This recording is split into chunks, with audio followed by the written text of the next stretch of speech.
Hi friends, இன்றைக்கி பஞ்சு போல் idli with onion chutney எங்கள் ஊர் ஸ்டைலில் நான் உங்களுக்கு செஞ்சு காமிக்கிறேன்.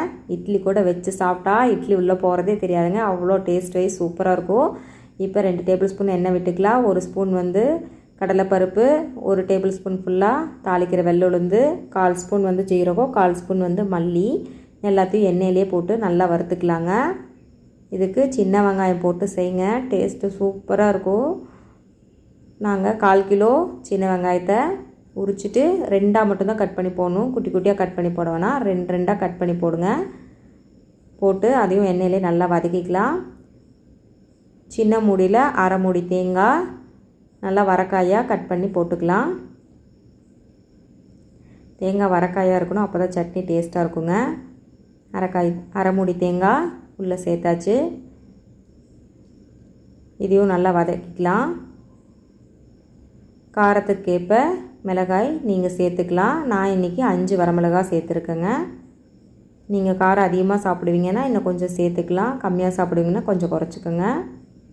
இதையும் நல்லா கலந்து விட்டதுக்கப்புறம் நம்ம எடுத்து ஒரு பிளேட்டுக்கு மாற்றி வச்சிடலாம். அது அப்படியே இருக்கட்டும்.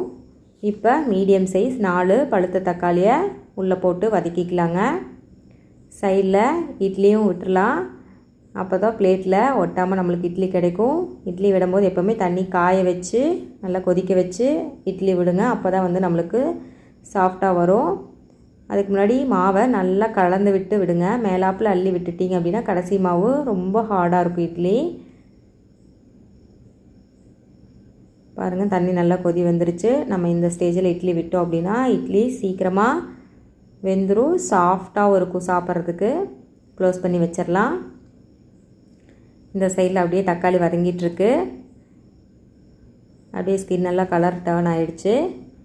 இந்த ஸ்டேஜில் கொஞ்சமாக உப்பு போட்டிங்க அப்படின்னா நம்மளுக்கு நல்லா தக்காளி வெந்து வந்துடுங்க.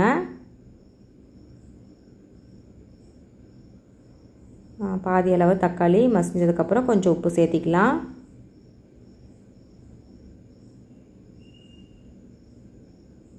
நிக்கிதா குட்டிக்கும் அருணவுக்கும் இந்த சட்னினா ரொம்ப ரொம்ப பிடிக்கும். எப்போ பார்த்தாலும் அடிக்கடி ஆனியன் சட்னி செஞ்சு கொடுங்கம்மா அப்படின்னு கேட்டுக்கிட்டே இருப்பாங்க.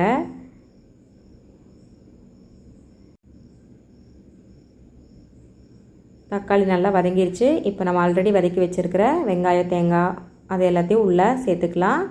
சேர்த்து விட்டுட்டு ஒரு 10 நிமிஷம் நல்லா வதக்கிக்கோங்க. வதக்கிட்டு அப்படியே ஆற வச்சு அரைச்சிட வேண்டியதான்.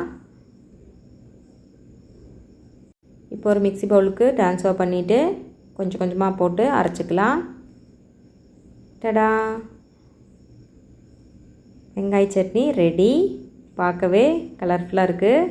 சுட சுட இட்லிக்கு சட்னி வச்சு சாப்பிட்டா எவ்வளோ இட்லி உள்ளே போகுதுன்னே தெரியாதுங்க. தாளிக்கெல்லாம் வேண்டியதில்லை, அப்படியே வச்சு சாப்பிட்டுக்கலாம். இட்லியும் பாருங்கள் நல்லா சாஃப்டாக வந்திருக்கு, உங்களுக்கு பார்த்தாவே தெரியும். டேஸ்டிங்காக பாப்பா கிட்ட கொடுக்கலாம், வாங்க என்ன சொல்கிறேன்னு பார்க்கலாம்.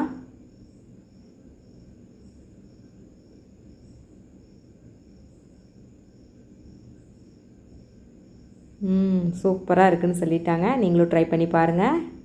தேங்க்யூ ஃபார் வாட்சிங்.